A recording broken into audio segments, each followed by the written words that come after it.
안녕하세요. 필립의 사연방에 와주셔서 진심으로 감사드립니다. 오늘도 재밌고 충격적인 사연을 들고 왔답니다. 그럼 재밌게 끝까지 들어주세요. 44살의 평범한 주부입니다. 작년에 있었던 아주 큰 사건이 있어 이렇게 사연을 쓰게 되었는데요. 어디서도 들을 수 없던 이야기라고 생각합니다. 아마 많이들 충격을 받으실 것 같은데 화끈한 반전도 있으니 꼭 들어주세요. 남편과 수년간 연애를 하고 자연스럽게 결혼까지 이어지게 되었는데 친정에서는 기쁘게 허락해 주셨고 시댁에서는 큰 관심을 가지지 않고 알아서 잘 살라고 하셨어요. 시부모님이 이렇게 반응하신 건 저희 집안이 못 살고 볼 것 없어서 그런 이유도 있었고 남편이 처남이어서 큰 애정을 받지 못하고 자랐기 때문입니다. 그이는 사춘기 시절까지는 아주버님께 부모님의 사랑을 빼앗기며 산다는 것에 많이 힘들어했는데 성인이 되고 나서는 그러려니 하고 넘어가 버렸대요. 그렇게 저희는 양가 부모님의 도움 없이 신혼집과 혼수를 마련했습니다. 비록 작은 평수의 빌라에 저렴한 혼수로 채웠지만 남편과 제가 함께 사는 것이 행복해서 하나도 아쉽지 않았어요. 저희 부부는 양가 부모님을 격주로 찾아가 잘 사는 모습을 보여드렸는데 친정에서는 매우 좋아하셨지만 시댁에서는 저희 부부를 반겨주는 사람 하나 없었습니다. 시댁에는 시부모님과 아주버님과 형님이 같이 사셨는데 시아버지와 아주버님은 무뚝뚝한 성격이라 거의 말씀이 없으셨어요. 두 분은 저희를 싫어하는 게 원래 표현을 못하시는 분들이어서 초반에 오해를 조금 했답니다. 반면 시어머니와 형님은 저희를 대놓고 싫어하셨어요. 당신의 아들인 남편에게도 모진 소리를 아끼지 않으셨답니다. 충재, 너는 아직도 과장이냐? 만년 과장만 할 거야? 네 형처럼 쭉쭉 잘 나가서 엄마한테 효도하고 싶은 마음이 없니? 해외여행은커녕 쥐똥만한 용돈만 주는 게 아들이니? 생각이 있으면 공부도 좀 하고 능력도 좀 키워라. 오죽 못났으면 결혼한 마누라도 지 같은 걸 만나서 똑같이 허접하냐? 여기 올 시간에 집에서 자기 개발이나 해라. 니들 부부가 온다고 누구 하나 좋아하는 사람이 없는데 왜 자꾸 찾아오는 거야? 시어머니가 남편에게 기죽이는 소리를 하며 저까지 싸잡아 흉을 보더군요. 저는 할 말은 하는 성격이라 이를 듣고 가만히 있지 않았습니다. 어머님, 이가 어때서 그렇게 무시하세요? 대기업 과장은 아무나 하는 줄 아세요? 그리고 쥐똥만한 용돈이라뇨. 그 정도면 어디 가서 적은 용돈이라는 소리를 못 들으셨을 텐데요? 게다가 아주버님은 시부모님이 차려준 사업장에서 사장으로 일하니 당연히 돈을 잘 버는 거 아닌가요? 만약 제 남편에게 사업장을 차려주셨으면 아주버님보다 100배는 더 잘했을 겁니다. 그리고 저희는 자식된 도리를 하려고 찾아온 건데 그렇게 노골적으로 오지 말라고 하시니 저희도 시댁에 발을 들이기 싫으네요. 어머머머머, 얘 좀 봐라. 시부모님 앞에서 못하는 소리가 없네. 무식하면 용감하다더니 네가 딱 그 짝이구나. 없는 집에서 태어난 애들은 하나같이 똑같다니까. 그래, 니들이 오는 게 별로 달갑지가 않아. 우리 집에 콩고물이라도 떨어질까봐 찾아오는 것 같아서 꼴보기가 싫다고. 너희는 내가 부를 때나 와. 제사가 있거나 일을 해야 할 때 부를 테니까 그런 때가 아니면 니들끼리 지내라고. 알아들었으면 그만들 가봐. 시어머니의 말이 끝나자 형님이 말문을 열었습니다. 동서는 없는 집에서 태어났다고 싸가지도 없이 태어난 거야? 감히 어머님이 하는 말에 그따위로 받아쳐? 이런 어처구니 없는 짓은 내가 살던 LA에서도 상상도 못하는 일이라고. 어머, 저 눈빛 좀 봐. 아주 생긴 대로 논다고 딱 써붙여놨네. 서방님, 동서 교육 좀 똑바로 시키세요. 아니지, 부부는 일심동체라 뭘 가르쳐야 할지 모르시죠? 정말 환상의 짝꿍이 따로 없네요. 남편은 이런 대우를 하도 많이 당했는지 아무렇지 않은 표정으로 자리에서 일어났고 저는 불쾌한 표정을 감추지 못하고 남편 뒤를 따라 시댁에서 빠져나왔답니다. 바보같이 아무 말도 하지 않은 그이에게 왜 그런 말을 듣고도 가만히 있었느냐고 따져 물었어요. 당신은 자존심도 상하지 않아? 어머님이랑 형님이 저렇게 무시하는데 기분 나쁘지 않냐고. 엄마는 내가 어릴 적부터 저러셨고 형수는 엄마가 하는 걸 그대로 닮아서 저러는 거야. 윗사람이라 뭐라 하기 뭐해서 그냥 한 귀로 흘리면서 살았어. 당신 바보야? 왜 이런 취급을 당하고 살아왔어? 당신 때문에 나도 덩달아 개무시를 당하잖아. 이게 맞다고 생각해? 자기한테는 너무 미안하지. 그런데 저 두 사람은 바뀌지 않을 거야. 그러니까 우리 본가에는 되도록 가지 말자. 아까 엄마가 하는 말대로 가끔 집안에 일이 있을 때나 가자고. 그이는 오랜 시간을 그런 대우를 받고 지내왔는지 화를 내기는커녕 조금도 기분 나빠하지 않았답니다. 그날 이후 저와 남편은 시댁에서 부르기 전까지 먼저 찾아가지 않았어요. 게다가 저는 자존심이 심하게 상해서 안부 전화와 문자도 보내지 않았답니다. 그리고 약 2달 뒤에 시어머니에게서 할아버지 제사가 있다며 미리 와서 준비를 도우라고 연락이 왔어요. 할아버지 제사가 평일이어서 저는 월차를 내고 남편보다 먼저 시댁으로 갔답니다. 그런데 시어머니와 형님이 제가 오자마자 책 한 권을 건네더라고요. 뭔가 해서 펼쳐봤더니 제사상 차리는 방법이었습니다. 두 사람은 자기들이 오기 전까지 준비를 맞춰놓으라고 하더군요. 예, 우리는 나가서 쇼핑 좀 하고 올 테니까 네가 좀 준비 좀 해라. 어려울 거 없어. 시장 한번 다녀와서 조리만 하고 목기에 담아서 상위에 올리면 돼. 어때? 간단하지? 전혀 간단하지 않았는데 시어머니와 형님은 제가 대답하기도 전에 현관을 나섰습니다. 그 순간 얼마나 화가 나던지 소리 지르고 싶은 걸 간신히 참았어요. 제사고 뭐고 때려치우고 집으로 갈까 생각도 했지만 나중에 일이 두려워 참고 곧장 시장을 보러 나갔답니다. 그리고 양손 가득 음식 재료를 들고 땀을 뻘뻘 흘리며 시댁 안으로 들어왔고 주방으로 들어가 바로 음식 준비를 시작했답니다. 오후 7시가 다 되어서야 모든 음식을 끝마쳤고 시어머니 말대로 목기에 음식을 담고 제사상을 차렸어요. 그리고 1시간 뒤에 시어머니와 형님이 양손 가득 쇼핑한 물건들을 잔뜩 들고 돌아왔습니다. 어머, 냄새 좋다. 별 볼 일 없는 애인 줄 알았더니 음식은 좀 하나 보네. 쓸데가 있어서 다행이다. 앞으로는 네가 우리 집 행사가 있을 때마다 주방에서 일하면 되겠어. 동서, 군뱅이도 구르는 재주가 있다더니 기대 안 하고 나갔는데 제 시간에 딱 맞춰서 제사상을 차렸네. 생각보다 그리 무식하진 않은가 보네. 수고했어. 어머님, 형님, 저 혼자 이렇게 일을 시키고 나가시는 건 너무한 거 아닌가요? 제가 처음이라 참고 일하긴 했는데 다음부터는 같이 해주셨으면 좋겠어요. 어머, 얘 좀 봐라. 두 눈 부릅뜨고 시애미 쳐다보네. 첫째야, 넌 동서 교육을 어떻게 시킨 거니? 죄송해요, 어머님. 이봐, 동서. 제사상 차린 게 억울해? 그럼 나처럼 이렇게 어머님 쇼핑을 시켜드리던가. 그런데 이럴 형편이 안 되지? 그럼 지금처럼 몸으로 때우는 거야. 이래서 없는 것들은 지가 왜 고생하는지 모른다니까? 알아들었으면 빨리 어머님 손에 든 쇼핑백 받아들여. 너무 기가 차서 말이 나오지 않았습니다. 제가 왜 시댁 할아버지 제사 준비를 다 해야 하고 그걸 하기 싫으면 돈으로 대체하라는 게 정말 어이가 없었죠. 뒤이어 시아버지와 남편이 들어와서 아무 말도 하지 못하고 곧장 제사상 앞에 서서 저를 올렸답니다. 오늘 제사상 정성스럽게 잘 차렸구나. 누가 이렇게 예쁘게 전을 붙인 거야? 제가 대답하려고 하자 형님이 먼저 말을 가로챘습니다. 아버님, 제가 실력이 좀 늘었죠? 매년 제사 준비를 도맡아서 하다 보니 이제 고수가 되었나 봐요. 우리 맏며느리가 참 잘해. 장하다 얘. 둘째야, 오늘 네 형님한테 많이 배웠느냐? 다음부터는 둘째 네가 애 좀 써주거라. 네? 네, 알겠습니다, 아버님. 여우 같은 형님 때문에 제사상의 정성은 모두 형님이 차지해버렸고 아주버님까지 형님한테 수고했다며 돈 봉투를 주더라고요. 너무 분하고 화가 났지만 제삿날이라 아무런 말도 하지 못하고 억울하게 보냈습니다. 제사를 마치고 식구들이 상에 둘러앉아 음식을 먹게 되었는데 시아버지가 아주버님께 사업이 요즘 어떻게 돼가느냐고 물으셨답니다. 그네, 사업은 어떠냐? 매출 좀 뛰고 있는 거야? 그럼요, 매달 오르고 있어요. 이게 다 아버지 덕분입니다. 앞으로 더 많이 성장해서 투자금을 빨리 돌려드릴게요. 그래, 잘 되고 있다니 걱정할 게 없구나. 둘째는 회사 생활 어떠냐? 대기업이라 많이 바쁘지? 네, 항상 똑같죠. 야근도 자주 하고 주말에도 일 나가는 날이 덜어 있어요. 그래, 고생한 만큼 성장할 테니 계속 열심히 해봐.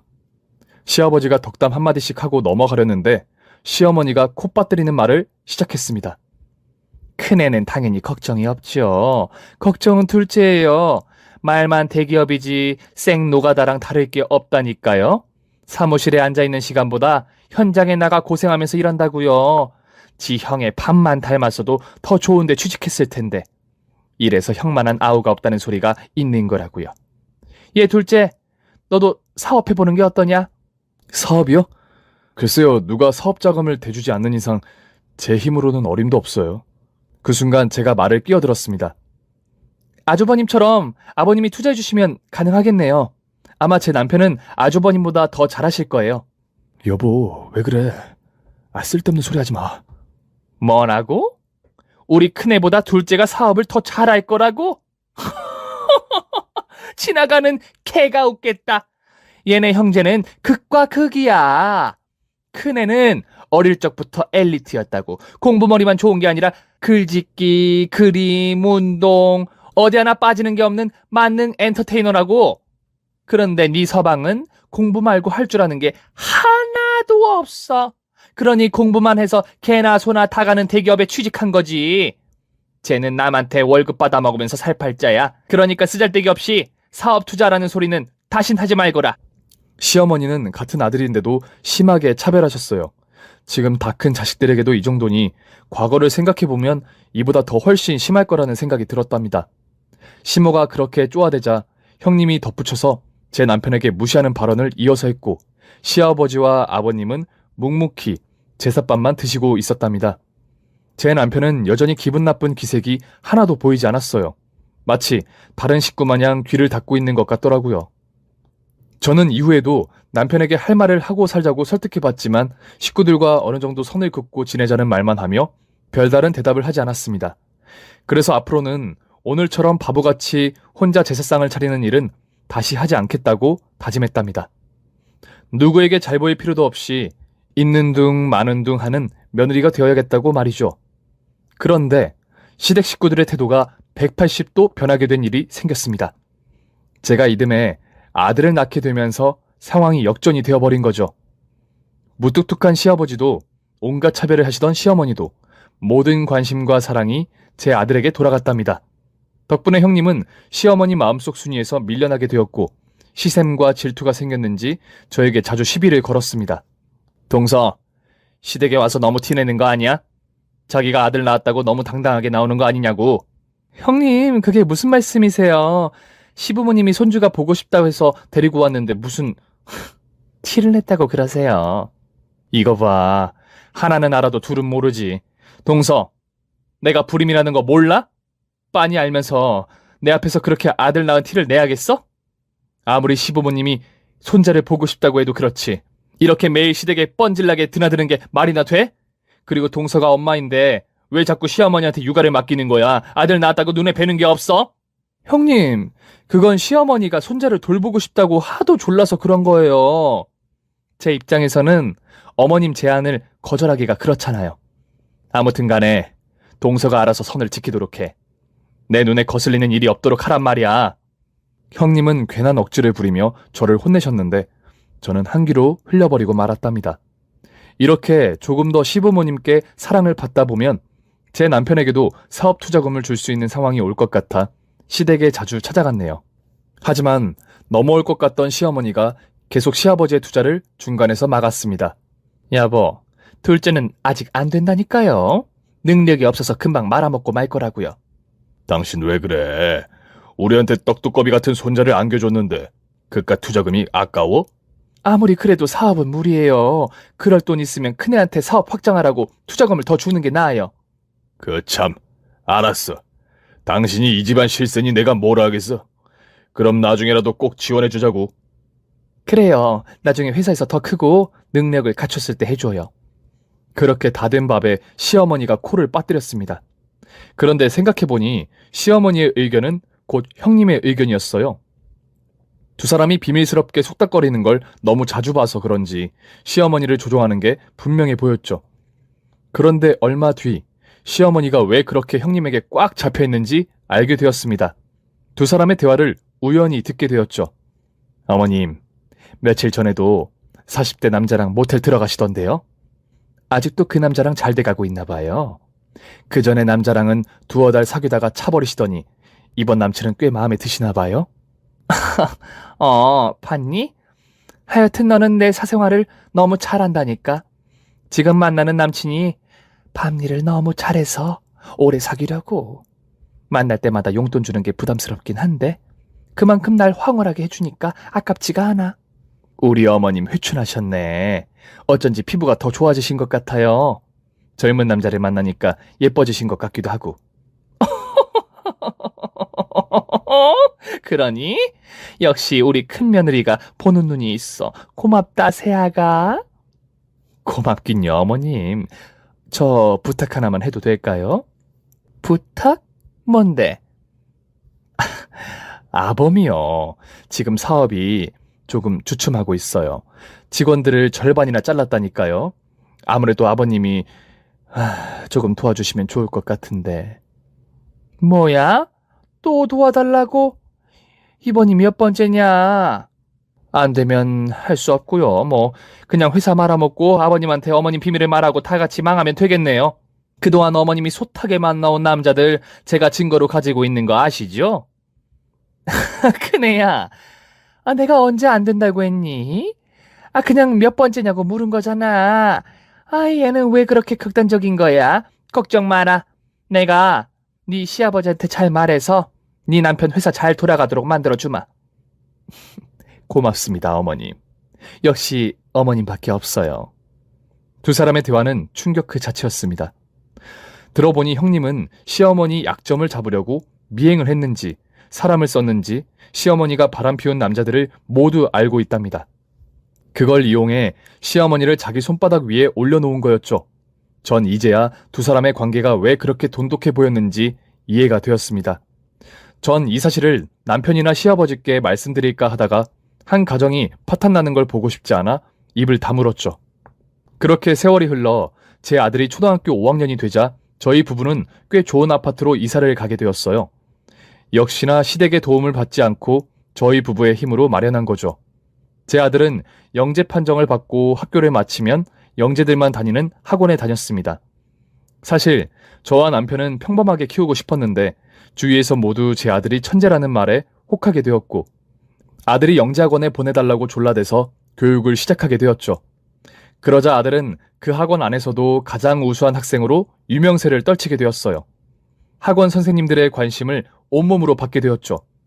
시댁에서 이 사실을 알게 되자 어찌나 제 아들을 예뻐하고 귀하게 여기던지 거의 상전을 떠받는 것처럼 보였답니다. 시아버지는 손자에게 하고 싶은 거, 가지고 싶은 거 말만 하라고 일러주시고 시어머니는 손자가 좋아하는 반찬을 매일같이 정성스럽게 만들어서 임금님 수라상을 방불케 하는 밥상을 차려주었어요. 그런데 이 모든 걸 지켜보던 형님은 많은 셈을 느끼고 저에게 대하는 태도가 더 독해졌답니다. 하지만 저도 나이가 먹을 만큼 먹었고 성격도 누구에게 지지 않을 만큼 독해져서 형님이 시비를 걸면 똑같이 언성을 높여 대들었어요. 그래서 형님은 화를 마음대로 내지 못하시며 깨갱하는 똥강아지 꼴이 되었답니다. 이렇게 역전되는 순간이 되자 저는 기회를 봐서 시부모님께 남편에게도 사업할 기회를 달라고 말할 계획이었어요. 그런데 얼마 지나지 않아 남편에게 문제가 생겼습니다. 탄탄하다고 생각하던 회사 생활이 순탄하지 않았는지 권고사직을 당하게 되었어요. 그이는 저에게 너무 미안해하며 이런 꼴을 보여 면목이 없다고 하더군요.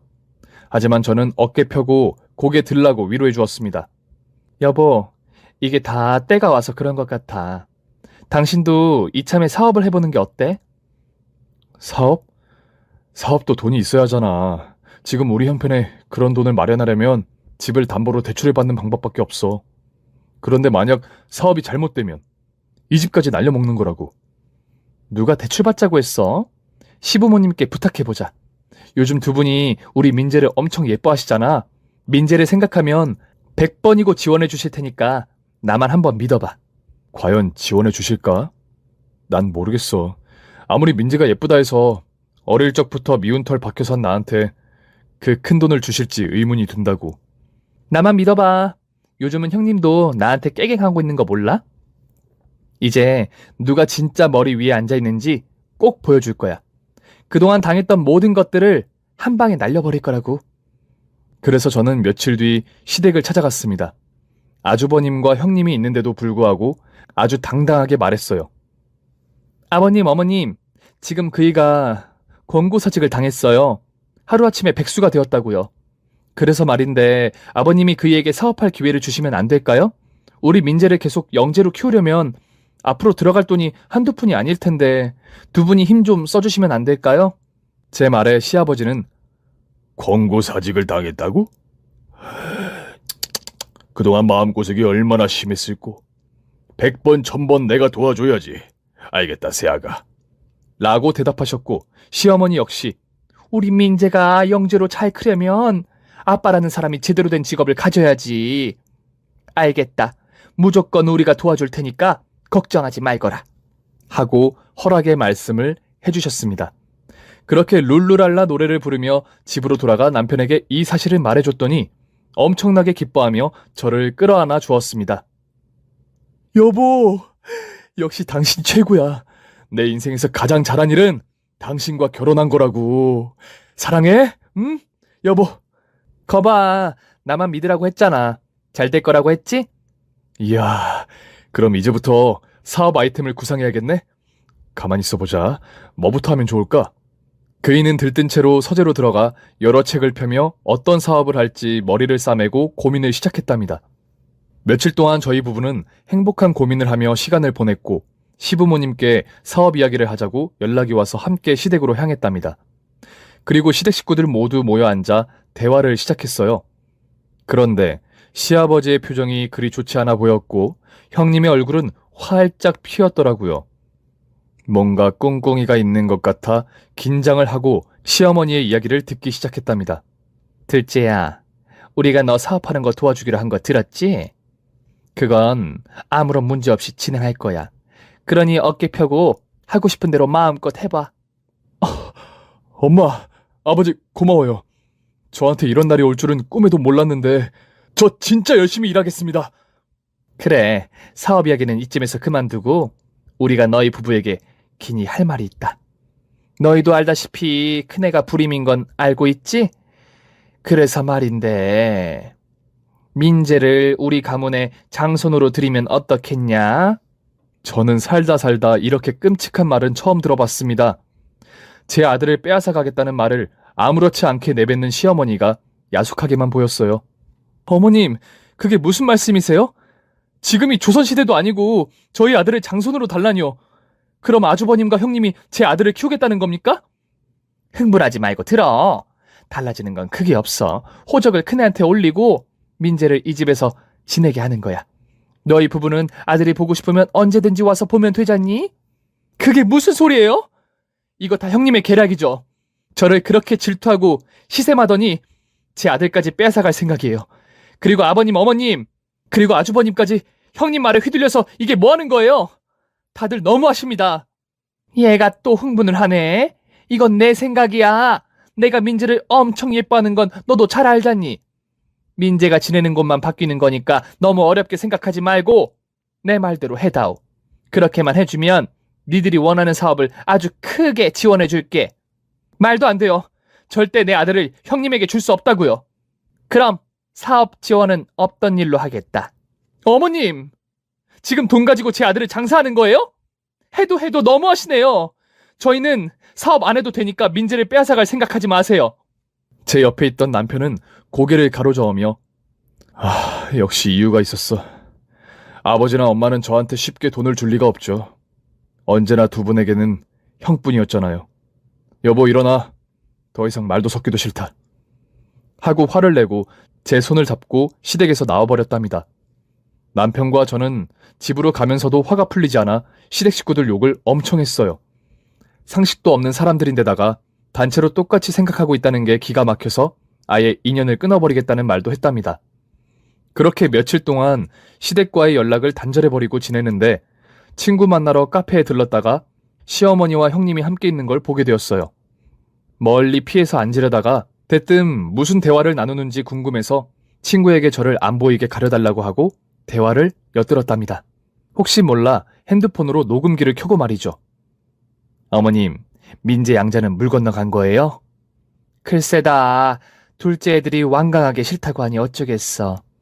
아, 진짜 되는 일이 하나도 없네. 그리고 아버님은 왜 아직도 멀쩡한 거예요?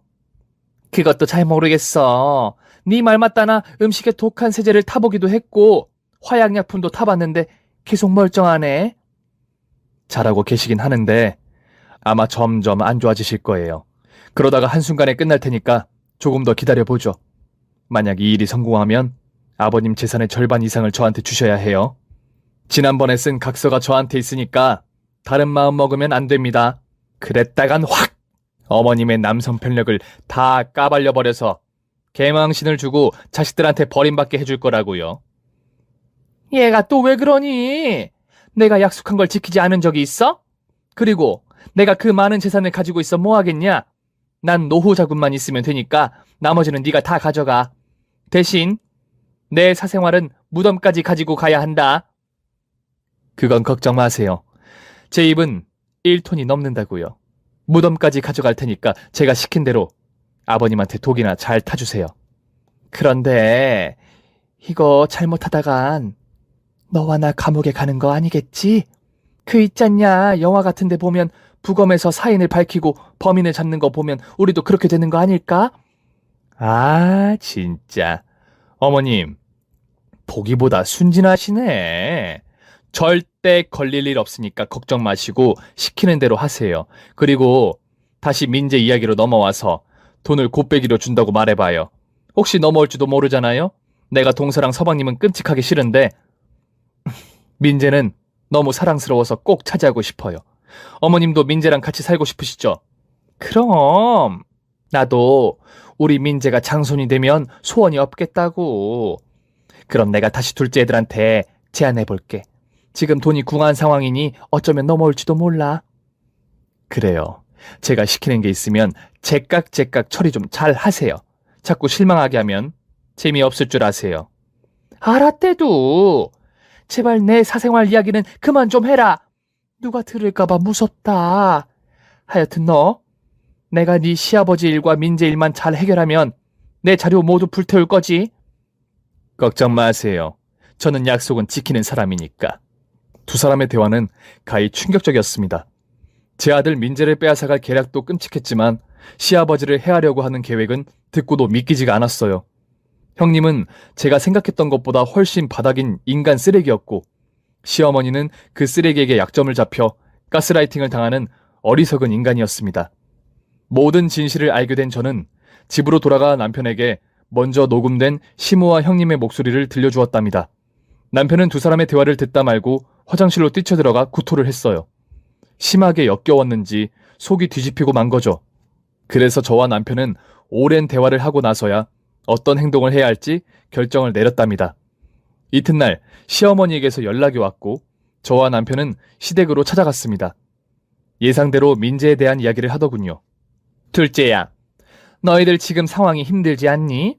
니들이 지난번에 몸서리치도록 난리를 치는 바람에 민재 얘기를 포기하려고 했다만 아무래도 내 생각이 옳은 것 같아서 다시 대화 좀 했으면 해.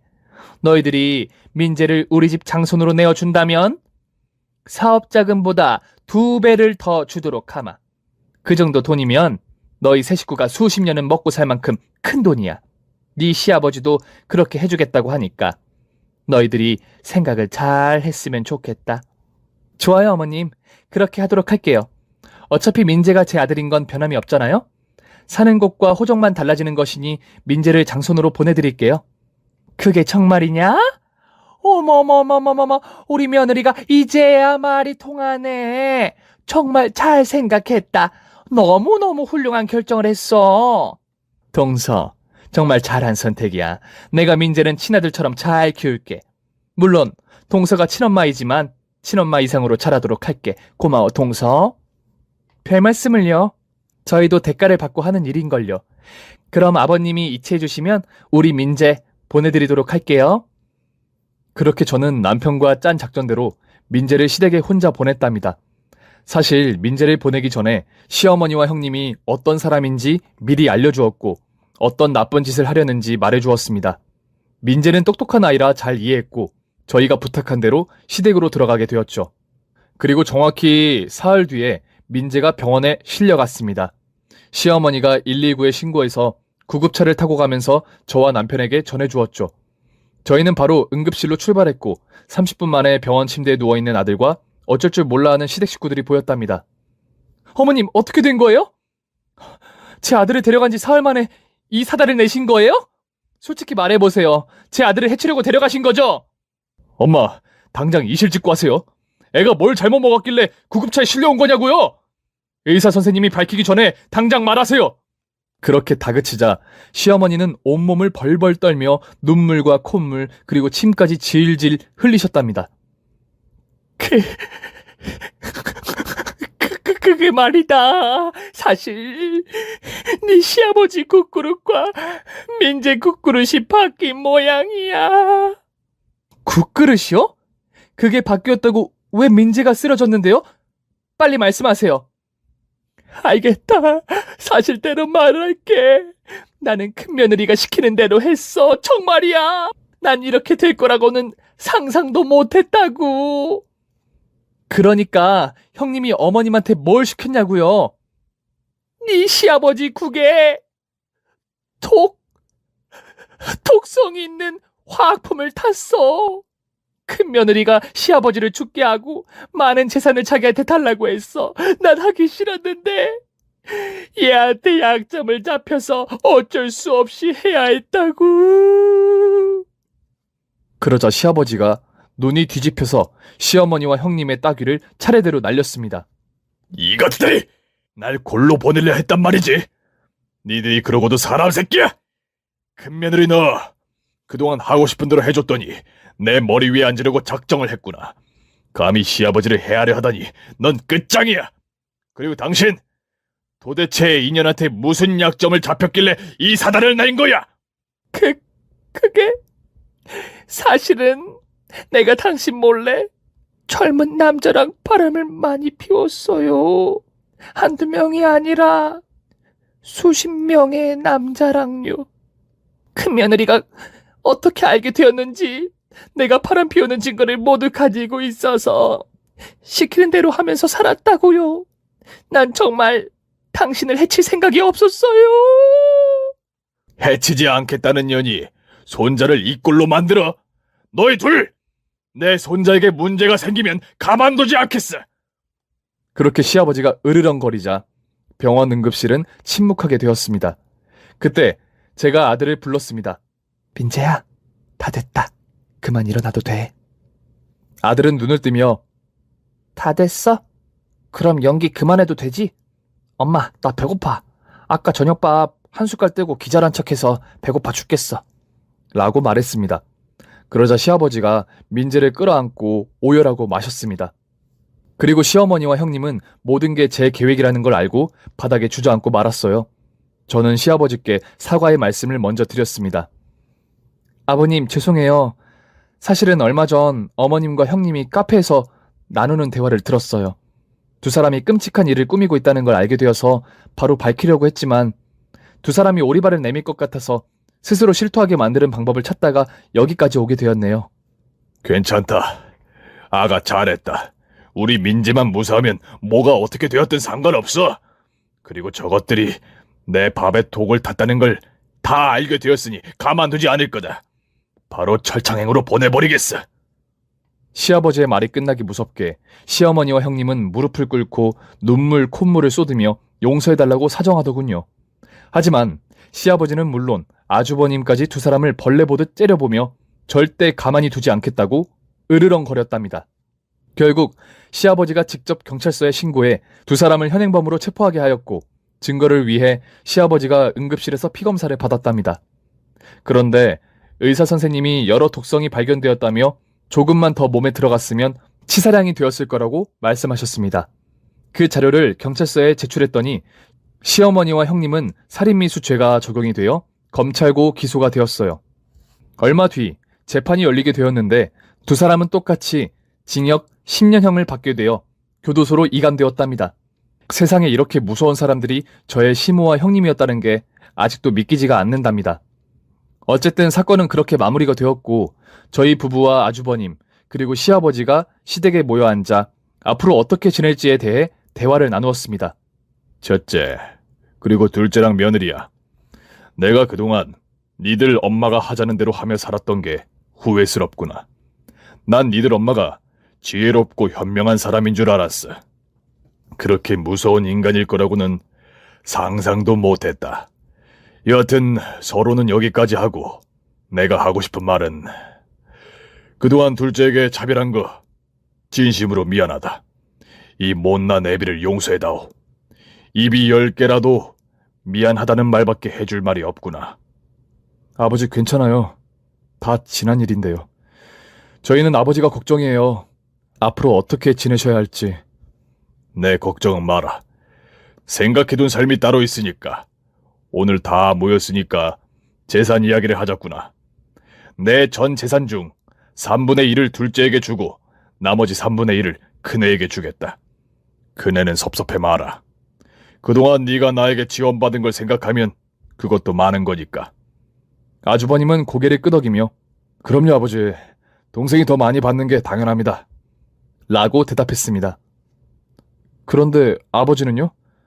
재산을 모두 저희에게 남겨주시고 어떻게 사시겠다는 거예요? 오래전부터 내가 꿈꾸던 인생이 하나 있어. 바로 자연인이 되는 거다. 너희들 텔레비전에서 자연인으로 사는 노인들 봤지? 속세를 떠나 다 잊어버리고 자연과 함께 사는 사람들 말이다. 앞으로 내 인생은 자연과 함께 할 생각이다. 그곳에 가면 돈 따위는 필요 없어. 그리고 만약 필요하다면 너희들이 도와주면 될 거 아니냐. 아주 헤어지는 거라 생각하지 말고 1년에 한 번 정도는 만나서 같이 밥도 먹고 같이 웃어보자. 시아버지의 눈빛을 보았더니 모두 진심이었습니다. 그래서 저희들은 시아버지의 의견을 존중하기로 했고 떠나는 날까지 함께 지내다가 배웅해드리고 돌아왔어요. 그리고 아주버님은 사업을 접으셨습니다. 시어머니와 형님이 하도 몰아쳐서 사업을 하긴 했는데 큰 이익을 보지 못했고 억지로 끌고 가는 상황이라며 다른 일을 찾겠다고 했답니다. 아주버님, 사업 그만두시면 뭐하고 사시려고요? 저도 아버지처럼 자연인을 할까 생각은 해봤지만 아직은 그럴 정도의 나이는 아닌 것 같아서 작은 서점을 차려볼까 해요. 제가 다른 건 몰라도 책 하나는 광적으로 좋아해서 평생 즐겁게 일할 수 있을 것 같아요. 맞아. 형은 어릴 적부터 책을 머리맡에 두고 잤잖아. 아직도 기억나는 게 형이 소설책을 읽으면 엄마가 혼쭐을 내고 수학책이나 영어책을 쥐어줬었지. 만약 그때 엄마가 아니었다면 형은 멋지고 훌륭한 작가가 되었을지도 모르겠다. 아니지. 지금도 늦지 않았으니 작가로 도전해보는 건 어때? 그럴까? 내 동생이 응원해준다면 그렇게 해보지 뭐. 그럼 너랑 재수 씨는 사업을 할 생각이야? 회사에서 익혀왔던 일을 그대로 해보려고. 나를 따라 나온 부하 직원 몇 명이 있어서 시작부터 조짐이 좋아. 나중에 대박을 꼭 낼 테니까 형도 나를 응원해줘. 당연하지 충재야. 형이 미안하다. 어릴 적부터 너에게 많은 걸 빼앗은 것 같아. 장남이라는 이유로 나만 많은 걸 누렸어. 염치 없다. 그게 왜 형 탓이야. 모두 엄마 탓이지. 난 어릴 적부터 엄마가 세상에서 제일 무서웠어. 맞고 자란 건 아니지만 정서적인 학대를 당하고 성장한 것 같아. 여하튼 형은 나에게 잘못한 거 없으니까 괜한 마음 가지지 마. 두 형제는 사과와 덕담을 주고받으며 대화를 마무리했고 각자 갈 길을 가게 되었습니다. 저와 남편은 사업을 같이 하게 되었어요. 물론 저는 아들을 케어할 시간을 제외하고 일했죠. 그이는 대기업에서 따라 나온 후배들에게 실망시키지 않으려고 백방으로 뛰어다니며 거래처를 늘려갔고 회사 매출을 올리는데 큰 기여를 했답니다. 또 제 아들 민재는 중학교에 입학했는데 영재학교를 거부하더라고요. 공부 스트레스가 심하다며 일반 학교에 가고 싶다 해서 하고 싶은 대로 하게 해주었네요. 그리고 아주버님은 앞서 말한 것처럼 작은 서점을 차리고 매우 여유롭게 글을 쓰며 지내고 있어요. 마지막으로 저희 시아버지는 산속에 있는 폐가를 개조해 살림을 마련했고 거기서 작은 밭을 일구어 농사도 지으시고 계곡에서 물고기도 잡으시며 행복한 삶을 지내고 계시답니다. 지금까지 시어머니와 형님의 악마 같은 짓들의 과정과 결과까지 모두 들려드렸네요. 정말 인간이 얼마나 무서운지 제대로 느껴지셨죠? 그래도 마무리는 해피엔딩이니 속이 좀 시원하셨길 바랍니다. 그럼 다들 좋은 시간 보내시고 행복하시길 바랍니다. 오늘의 사연이 재밌으셨다면 구독과 좋아요를 눌러주세요. 저 필립은 내일도 변함없이 사연을 들고 돌아오겠습니다.